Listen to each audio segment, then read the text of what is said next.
Šaukštą košės kompanijos. Simboliškai. Reikia šitai padaryti. Va, super. Labai gerai, auditorijos apie 200 vastoji žiūrėjo. Oho, tai daug. Aš kai kėdės, nešiu. Labai, nu kaip sakyt, sutapo tas laikas, kaip Kėdainiuose festivalis. Tai ten tūkstančiai žmonių. Ir būtų tikrai atvažiavę daugiau čia liaudės. Taip, nes dabar tas šventė Kėdainių. Taip vyksta dar. 4 dienas iš tikrųjų. Oho. Yra ta diena, ar ne, 4? Yra. Dar ir renginiai rytoj bus. Bažnyčia ir ten kitose vietose. O mūgės kaip? Mūgės tai šiandien. Rytoj nebus. Rytoj tik sekmadieninis turgus. Ant Krakio to kelio. Labai skanu. Gal atsigerti kaip vandenuko arbatėlės? Melisos arba. Labai arbatos, jeigu galima.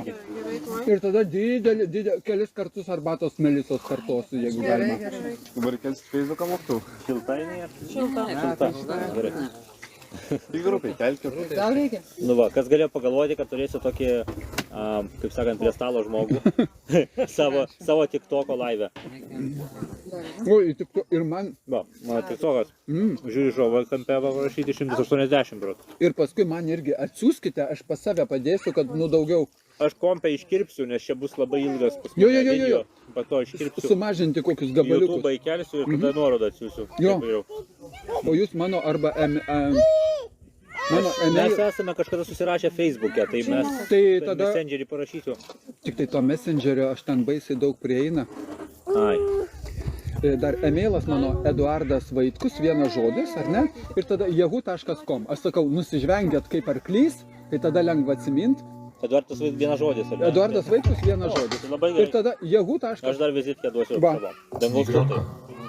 Tarp kitko, pradėjo Landsberginių šitie vasalai atakuoti ir mano verslą su Malinausku. Aš kaip suprantu, kažką atakuoja Ramanauskas, ar ne, kažką Malinauskas, kažką Šurajevas. Jie pasiskirstė, jie kryptingai veikia ir jie tiesiog atakuoja, šmeižia vienu žodžiu. Tai va, tai aš irgi pakliuvau po tuo jų, kaip sakant, šmeižikų. Čia metodika yra tokia. Ir labai sen nuo tos laikų atsimenu, kaip nepatarlė, kaip priežodis, kad uždedam dėmę, o paskui net jeigu ją ištrinsi, jeigu jos ir nebuvo, vis tiek pokytis pasilieka. To trinimo pokytis matosi ir kažkas reiškia vis tiek buvo. Tai aš sakau, kai pasakys, kad aš esu krokodilas arba driežas, aš negalėsiu apsiginti, kad aš toks nesu. Nes driežas, a jūs Rusiją myli. Ir tu gali sakyti, kad ne, aš to ir nei Rusijai nebuvau. Ir apie jokią meilę nekalbėjau. Ne, tu myli. Ir tada štampus uždedam ir pagal didelis kiekis žmonių pagal štampus ir mąstom. Ir viskas. Какой самой сути всего начал. Labai skanu. Pagal komentarus aš žiūrėjau, kad taip maždaug daugiau nei pusę tokie vatnikai, eikit į Rusiją, rašo. Ir va taip, o tie, kurie, matau žiūrovų daug, o tie, kurie normalūs, tai jie arba tyli, arba jau po to pradeda ir tuos spirginti. Sako, jūs ten Landsbergistai, jūs tokie. Tai toksai va, labai susiskaldę žmonės iš tikrųjų. Šitam kontekste aš grinai medicininį vieną, kuris labai svarbus ideologiškai suvokimui. Yra genetinė medžiaga. Mes visi ląstelėje yra citoplazma, viduje branduolys ir joje genetinė medžiaga. Ir pagal tą genetinę medžiagą mes visi tokie ir esame, ar ne? Išorės poveikis yra tam tikras, mus šiek tiek apšlifuoja. Paėmė padarė labai seniai eksperimentą. Paėmė pelytės, joms tam tikrą kvapą, paleido kvapą. Ir paskui, kai kvapą gauna, užuodžia tą kvapą, elektros srovę paleidžia. Iki nakties maudysiu ten. Ir vėl kvapas ir elektros srovė. Taip kelis kartus padarius, tada užtenka. Tik tai kvapą paleidi ir jau pelytė žino, kad elektros srovė trenks. Taip, vadinkim, pamuštravo tas pelytes, o paskui iš pelyčių paėmė kiaušialąstes, dirbtinio apvaistinimo būdu peliukus išaugino ir tiem peliukam paleidus tą kvapą, jie sunerimsta ir pradeda lakstyti. Nors jie elektros srovės negavo jokios. Taip. Tai kai mums įkala kažkokią mintį, čia atrodo kaip virš proto suvokimo ribų. Čia net mintys persiduoda. Ne tai, kad mintys, veikimo būdas, ar ne, jisai gali persiduoti. Taip. O tai yra įrodyta. Tai yra įrodyta. Ir tada pagalvokit, jeigu 12 metų vaikui parašyta istorijos vadovėlyje, kad jeigu ne Ukraina, Putinas jau būtų užpuolęs Lietuvą. Tai šventa teisybė, jam 12 metų, 5 klasės vadovėlė.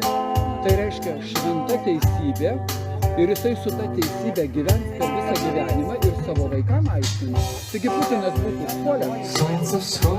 Ir taip mes nukreipiam visos tautos mąstymą tam tikrą kryptim, anas yra priešas. Nesvarbu, ar jisai ką nors padarė, anas yra priešas. Su anu kartu gyventi negalima. Arba jis, arba mes. Ribos kitos su gyvenimo nėra. Aš buvau Minske, toj bibliotekoje žymiojoje, ne? Ir kalbėjau su viena tokia moterim tenais. Apie politiką mes kalbėjom. Jis sako, Ukrainoje jau prieš 30 metų pradėjo ruošti su vadovėliais, su viskuota propaganda. Ir dabar jie užaugę vyrai, va tokie kaip mano, man 35 metai, maždaug tokio amžiaus jie yra. Ir jie jau dabar yra marionetės tenai. Siunčiami grinai konfliktą kelti. Jie buvo paruošti iš anksto. Kada aš gimiau, jos pradėjo ruošti. Jie taip ir tam tikrų požiūrių. Jie yra aukos. Taip. Tie žmonės yra aukos šitos sistemos, kuris juos išnaudoja savo tikslams. Tai juos irgi galima užjausti, bet problema yra tame, kad švietimo sistema, jeigu nebus sureguliuota, tai pas mus per 30 metų irgi taip pat išauklėjo. Panašiai. Aš prisimenu vadovėlius, lietuvių kalbos vadovėlius, kur būdavo tokie tekstai kaip Sibire vaikai miega apsigabinę negyvą mamą, kuri sušalo Sibire. Tai va tokie būdavo lietuvių kalbos pamokoje. Tokie skaitiniai. Tai aš jau supratau, kad tada nesuprasdavau, ne? Galvodavau, kodėl tokias baisybės rašo. Bet dabar supratau, kas čia buvo ruošiama. Tai buvo neapykanta ruošiama nuo senai, nuo to, kai aš buvau mokykloje. Ir mintis pagrindinė, rusai ne žmonės. Čia yra dar barbarai ir panašiai. Vienas principas, reikia nuo Hitlerio laikų. Reikia dehumanizuoti, jie ne žmonės. Ir užtat, kai juos žudai, tu nieko blogo nedarai, nes jie ne žmonės. Ir dehumanizavimo principas labai tvarkingai eina. Čia ne tik Lietuvoje, ar ne? Užtat Čaikovskis yra blogas, užtat Dostojevskis yra blogas. Iki šitokio absurdo, kur, TSRS laikais net negalėjai pagalvoti, kad galimas toks absurdas, koks dabar yra. Ir oficialiai, valstybinių lygių, tai baisiau negu baisu. 280 žiūri. Įdomiai kalbam. Aš pastebėjau, kad padvigubėja arba patrigubėja žiūrovų kiekis, kada valgai. Jeigu turi maistą ir daugiau ant stalo yra kažko. Čia labai skanu. Labai skanu. Aš neseniai buvau Šiaurės Kiprė, tenais, plečiu savo teritorijas, kur pardavinėti nekilnojamą turtą, ar ne? Tai kai objektus filmuoju, žiūri 20 žmonių, o kada ateinu į restoraną pavalgyti 100 arba 70, tai jau taip maistas jiems jau įdomiausias dalykas turbūt.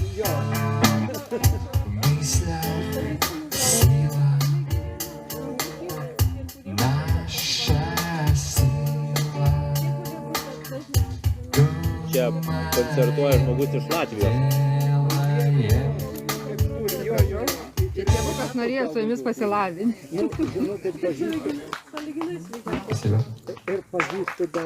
Sveiki, sveiki, sakau. Позиция Ir ačiū už palaikymą. называется время и путь. У каждого у нас есть время и есть путь, который за это время проходит. Čia rodai? Rodai. Jungtis, ne? Laivas, jo, ten 230. Oi, pailsėjau turbūt. Galiu trumpą prisijungti. Apie šitą nesugadinti. Baikit. Reikia tik tai atsukti. Va, pasikeičiam. Есть время